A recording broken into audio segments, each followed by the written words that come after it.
Chapter 3. Solomon made an alliance with Pharaoh king of Egypt and married his daughter. He brought her to the city of David until he finished building his palace and the temple of the Lord and the wall around Jerusalem. The people, however, were still sacrificing at the high places, because a temple had not yet been built for the name of the Lord.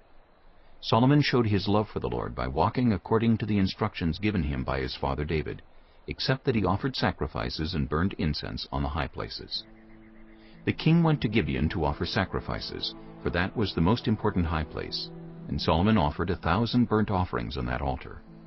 At Gibeon, the Lord appeared to Solomon during the night in a dream, and God said, "Ask for whatever you want me to give you." Solomon answered, "You have shown great kindness to your servant, my father David, because he was faithful to you and righteous and upright in heart.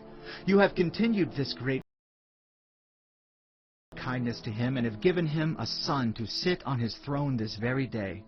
Now, Lord my God, you have made your servant king in place of my father David. But I am only a little child and do not know how to carry out my duties. Your servant is here among the people you have chosen, a great people, too numerous to count or number. So give your servant a discerning heart to govern your people and to distinguish between right and wrong. For who is able to govern this great people of yours?" The Lord was pleased that Solomon had asked for this. So God said to him, "Since you have asked for this, and not for long life, or wealth for yourself, nor have asked for the death of your enemies, but for discernment in administering justice, I will do what you have asked. I will give you a wise and discerning heart, so that there will never have been anyone like you, nor will there ever be.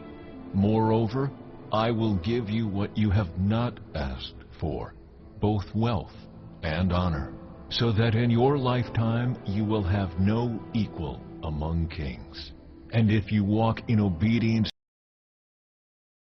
to me and keep my decrees and commands as David your father did, I will give you a long life." Then Solomon awoke, and he realized it had been a dream.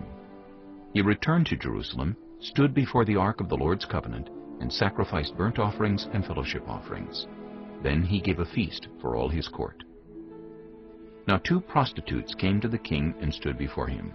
One of them said, "Pardon me, my lord. This woman and I live in the same house, and I had a baby while she was there with me. The 3rd day after my child was born, this woman also had a baby. We were alone. There was no one in the house but the 2 of us. During the night, this woman's son died because she lay on him. So she got up in the middle of the night and took my son from my side while I, your servant, was asleep. She put him by her breast and put her dead son by my breast. The next morning I got up to nurse my son, and he was dead. But when I looked at him closely in the morning light, I saw that it wasn't the son I had born." The other woman said, "No, the living one is my son. The dead one is yours." but the first one insisted, "No, the dead one is yours. The living one is mine." and so they argued before the king. The king said, "This one says, 'My son is alive and your son is dead,' while that one says, 'No, your son is dead and mine is alive.'" Then the king said, "Bring me a sword." So they brought a sword for the king. He then gave an order, "Cut the living child in 2 and give half to one and half to the other." The woman whose son was alive was deeply moved out of love for her son and said to the king, "Please, my lord, give her the living baby. Don't kill him."